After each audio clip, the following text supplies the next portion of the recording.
Parliament సుప్రీమా, supreme court సుప్రీమా అనే ప్రశ్న భారతదేశంలో చాలా కాలం నుంచి ఉంది. గతంలో కూడా చాలాసార్లు ఈ రెండు వ్యవస్థల మధ్య కొంత ఘర్షణ నెలకొంది. ఇప్పుడు తాజాగా మరొక్కసారి ఈ అంశం లైమ్లైట్లోకి వచ్చింది. ఎందుకు వచ్చిందంటే, రాష్ట్రపతి ద్రౌపది ముర్ము సుప్రీంకోర్టుకి ఒక ప్రెసిడెన్షియల్ రిఫరెన్స్ చేశారు. మే 13వ తేదీన ఈ రిఫరెన్స్ చేశారు. దీన్ని లేఖ అని చెప్పి అనలేము, దీన్ని ప్రశ్నలు వేయడము అని కూడా అనలేము. కొన్ని తెలుగు పత్రికల్లో రాష్ట్రపతి సుప్రీంకోర్టుకి కొన్ని ప్రశ్నలు వేశారు అని కూడా రాశారు. అది కూడా కరెక్ట్ కాదు. దీన్ని ప్రెసిడెన్షియల్ రిఫరెన్స్ అని అన్నారు రాజ్యాంగంలో కూడా. అంటే ఏంటంటే, రాష్ట్రపతి ఎప్పుడైనా question of law or fact వీటికి సంబంధించి సుప్రీంకోర్టుకి రిఫర్ చేయొచ్చు. ఈ విషయం మీద మీ అభిప్రాయం ఏమిటి అని అడగొచ్చు. ఒక ధర్మ సందేహం అంటాం కదా, ఒక ధర్మ సందేహం వచ్చినప్పుడు రాష్ట్రపతి సుప్రీంకోర్టుని దీని మీద మీ అభిప్రాయం ఏమిటో చెప్పండి అని అడగడాన్ని ప్రెసిడెన్షియల్ రిఫరెన్స్ అంటారు. మన రాజ్యాంగంలో పొందుపరిచారు దాన్ని. ఆ ప్రకారం ఇప్పుడు రాష్ట్రపతి ద్రౌపది ముర్ము ప్రెసిడెన్షియల్ రిఫరెన్స్ కోసం కొన్ని క్వశ్చన్స్ ఆఫ్ లాని పంపించారు. మొత్తం 14 అంశాల మీద సుప్రీంకోర్టు అభిప్రాయాన్ని అడిగారు. ఇందులో కీలకమైనది ఏంటంటే, రాష్ట్ర అసెంబ్లీ ఒక బిల్లుని పాస్ చేసి గవర్నర్కి పంపించిన తర్వాత ఆ బిల్లుని ఆమోదించే విషయంలో లేక తిరస్కరించే విషయంలో గవర్నర్కి విచక్షణాధికారం ఉందా లేదా, ఈ విషయంలో ఆయన మంత్రిమండలి సలహాకి కట్టుబడి ఉండాలా, గవర్నర్ గారు తన రాజ్యాంగ విచక్షణాధికారాన్ని ఉపయోగించుకుంటే అది న్యాయ పరిశీలన కిందకు వస్తుందా, అంటే ఆ విషయంలో కోర్టులు జోక్యం చేసుకోవచ్చా, ఇంతకాలంలోపే గవర్నర్ అసెంబ్లీ పాస్ చేసిన బిల్లుకి ఆమోదం తెలపాలి అని కాల పరిమితిని నిర్దేశించవచ్చా, ఇది మెయిన్ ప్రశ్న. ఈ 14 ప్రశ్నల్లో ఇది ఒక మెయిన్ అంశం. ఎందుకు వచ్చింది ఈ ప్రశ్న ఇప్పుడు అంటే, ఏప్రిల్లో సుప్రీంకోర్టు ఒక తీర్పు ఇచ్చింది. ఇది తమిళనాడు రాష్ట్రానికి సంబంధించింది. తమిళనాడులో డిఎంకే ప్రభుత్వం అధికారంలో ఉంది. ఆ ప్రభుత్వం పాస్ చేసినటువంటి 10 బిల్లులకి అక్కడ ఉన్నటువంటి గవర్నర్, ఆబ్వియస్లీ బీజేపీ అపాయింట్ చేసిన గవర్నర్ ఆర్ఎన్ రవి, ఆయన ఒక్కదాని కూడా ఆమోదం తెలపల. 2 సంవత్సరాల పైన అయింది వాటిల్లో చాలా బిల్లులను పంపించి. అప్పుడు తమిళనాడు సుప్రీంకోర్టులో కేసు వేసింది. సుప్రీంకోర్టు ఏమని తీర్పిచ్చిందంటే, ఏప్రిల్లో ఒకసారి ఒక రాష్ట్ర అసెంబ్లీ బిల్లును పాస్ చేసిన తర్వాత రాజ్యాంగం ప్రకారం గవర్నర్కున్న ప్రత్యామ్నాయాలు రెండే. ఒకటి ఆమోదించటం, అది గనక మానిటరీ బిల్లు కాకపోతే, మనీ బిల్లు కాకపోతే, సాధారణ బిల్లు అయితే ఏమైనా సవరణలు సూచిస్తూ మళ్ళీ వెనక్కి పంపించటం. అయితే వెనక్కి పంపించిన తర్వాత రాష్ట్ర అసెంబ్లీ మళ్ళీ పాస్ చేసింది అనుకోండి, అదే బిల్లుని పాస్ చేసి గవర్నర్కి మళ్ళీ పంపించింది అనుకోండి, అప్పుడు గవర్నర్ ఎట్టి పరిస్థితుల్లో ఆ బిల్లుకి ఆమోదం తెలపాలి. ఆయన ఆ బిల్లుని తన సీటు కింద కలకాలం పాటు పెట్టుకోవడానికి వీల్లేదు. ఇన్ఫ్యాక్ట్ రాజ్యాంగంలో ఆర్టికల్ 200 ప్రకారం యాజ్ సూన్ యాజ్ పాసిబుల్ అనే మాట వాడారు.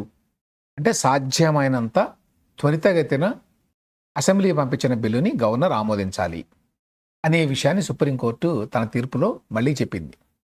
దాంతోపాటు ఇంకొక మాట కూడా చెప్పింది. అదేంటంటే, గవర్నర్ ఆర్ఎన్ రవి ఏం చేశారంటే, రెండోసారి అసెంబ్లీ ఆమోదించిన బిల్లుని రాష్ట్రపతికి పంపించారు. గవర్నర్కి అధికారం రాజ్యాంగంలోనే ఉంది. ఏదైనా బిల్లు తన దగ్గరకు వచ్చినప్పుడు ఈ బిల్లు కారణంగా రాష్ట్ర హైకోర్టు అధికారాలు కుదించబడేటువంటి అవకాశం ఉంది అని అనుకుంటే రాష్ట్రపతికి పంపించవచ్చు. కొన్ని బిల్లులను ఆయన ఆ విధంగా రాష్ట్రపతికి పంపించారు. అయితే రాష్ట్రపతి కూడా వాటికి ఆమోదం తెలపకుండా తన దగ్గరే ఉంచుకున్నారు. దాని మీద సుప్రీంకోర్టు ఏమన్నదంటే, మొన్న ఏప్రిల్లో ఇచ్చిన తీర్పులో రాష్ట్రపతి కూడా ఎల్లకాలము బిల్లుకి ఆమోదం తెలపకుండా తన దగ్గరే ఉంచుకోలేరు, ఒక కాల పరిమితి లోపల అని చెప్తూ 3 నెలల కాల పరిమితిని విధించింది సుప్రీంకోర్టు. అంటే రాష్ట్రపతి 3 నెలల లోపల గవర్నర్ తనకు పంపించిన బిల్లుల్ని ఆమోదించవలసిందే.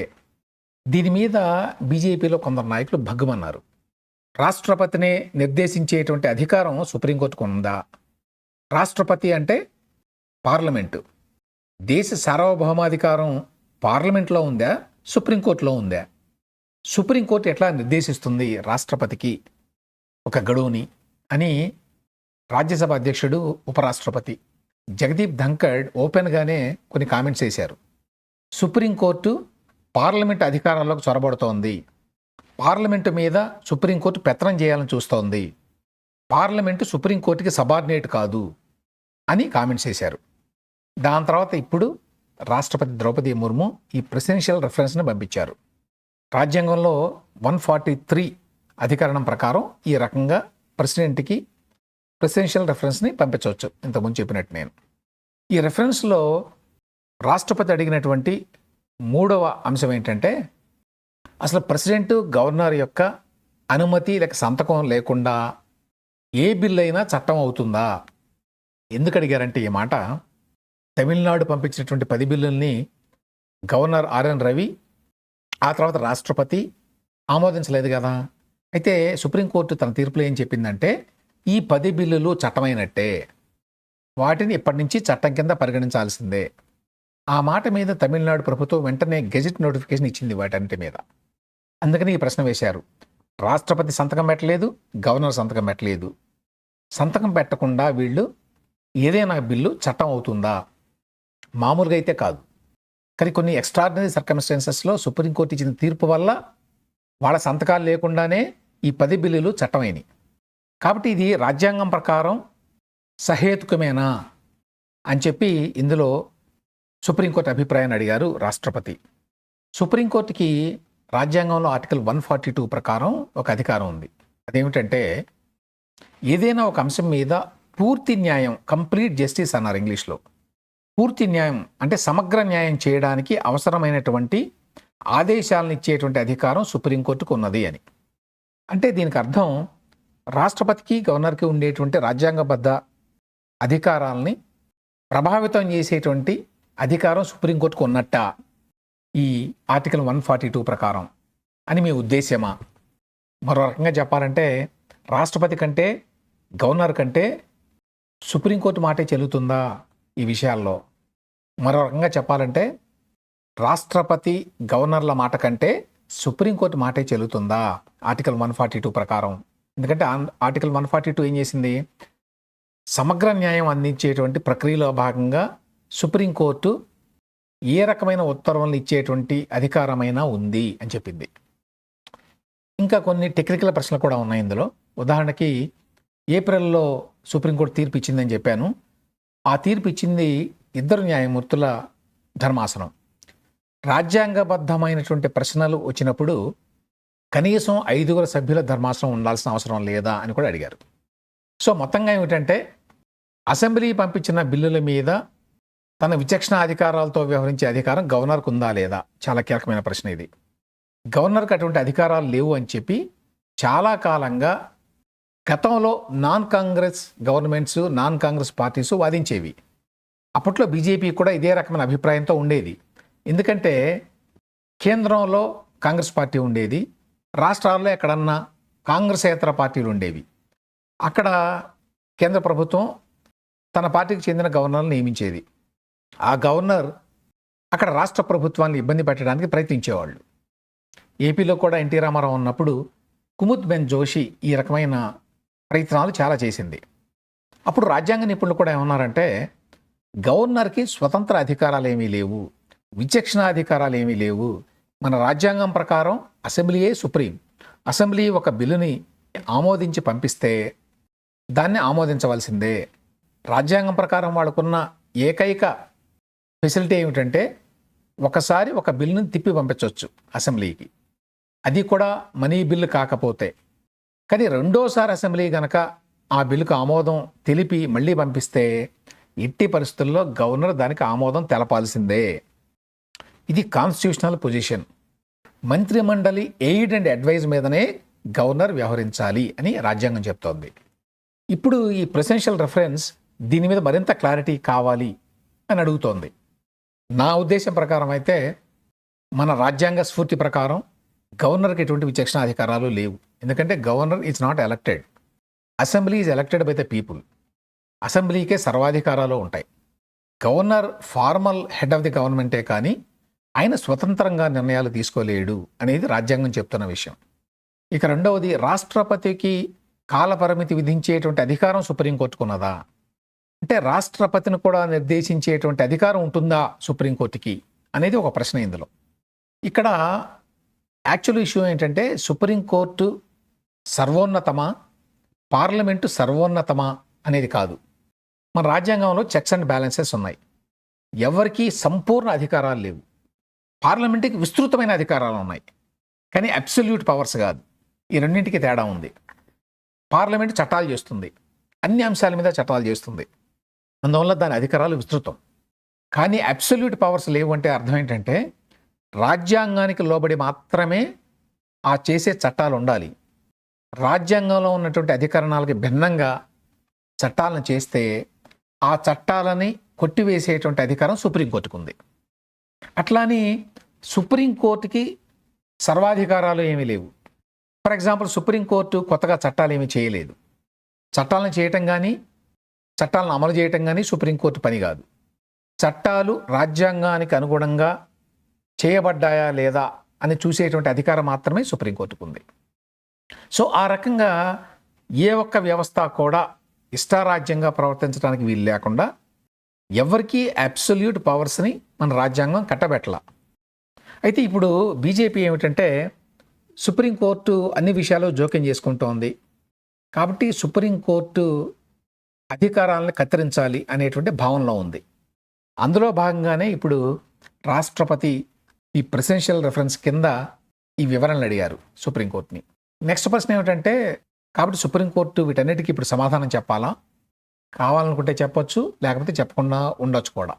కంపల్సరీగా వీటికి రెస్పాండ్ అవ్వాలి సుప్రీంకోర్టు అని ఎక్కడా లేదు. గతంలో చాలాసార్లు చాలా విషయాల మీద సుప్రీంకోర్టు రెస్పాండ్ కాలా. ఒక ఎగ్జాంపుల్ చెప్తాను.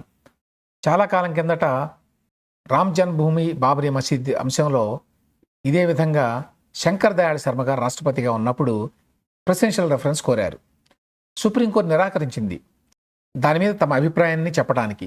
ఎందుకంటే మా అభిప్రాయాన్ని బేస్ చేసుకొని లేక మా అభిప్రాయాన్ని చూపించి పొలిటికల్గా మీరు ఒక నిర్ణయం తీసుకోవచ్చు, అది కరెక్ట్ కాదు అని చెప్పింది. సో ఇప్పుడు కూడా సుప్రీంకోర్టు కావాలి అనుకుంటే స్పందిస్తుంది, లేదంటే లేదు. రెండవ ప్రశ్న, ఒకవేళ ఇప్పుడు సుప్రీంకోర్టు వీటికి స్పందించింది అనుకోండి, స్పందిస్తే అప్పుడు ఏప్రిల్లో వాళ్ళు ఇచ్చినటువంటి తీర్పు ఆటోమేటిక్గా అది చెల్లుబాటు కాకుండా పోతుందా? అలా చెల్లుబాటు కాకుండా పోదు. ప్రెసిడెన్షియల్ రెఫరెన్స్ వేరు, తీర్పు వేరు. ప్రెసిడెన్షియల్ రెఫరెన్స్కి సుప్రీంకోర్టు ఇచ్చేటువంటి స్పందన తీర్పు కాదు, అది అభిప్రాయం మాత్రమే. సుప్రీంకోర్టు ఏప్రిల్లో ఇచ్చినటువంటి తీర్పుని మరొక ధర్మాసనం ఏదైనా కొట్టేయాల్సిందే, కానీ ఇతరత్ర ఆ తీర్పు చెల్లుబాటు కాకుండా పోదు ఈ ప్రెసిడెన్షియల్ రెఫరెన్స్ వల్ల. సుప్రీంకోర్టు ఏ రకంగా తన అభిప్రాయాన్ని ఈ ప్రెసిడెన్షియల్ రెఫరెన్స్ మీద వ్యక్తం చేసేటువంటి అవకాశం ఉంది? నేను ఇంతకుముందు చెప్పినట్టు ఈ చెక్స్ అండ్ బ్యాలెన్సెస్ గురించి సుప్రీంకోర్టు మాట్లాడవచ్చు. రాజ్యాంగం ప్రకారం గవర్నర్ అధికారాలకి పరిమితులు ఉన్నాయి.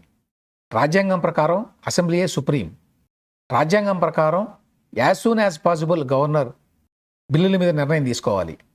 రాజ్యాంగ స్ఫూర్తి ప్రకారం రాష్ట్రపతి కూడా గవర్నర్ తనకేదైనా బిల్లుని పంపిస్తే ఆ బిల్లు మీద ఇండెఫినెట్గా కాలయాపన చేయడానికి అవకాశం లేదు అని తన తీర్పులో ఏదైతే చెప్పిందో అదే విషయాలను మళ్ళీ పునరుద్ఘాటించేటువంటి అవకాశం ఉంది.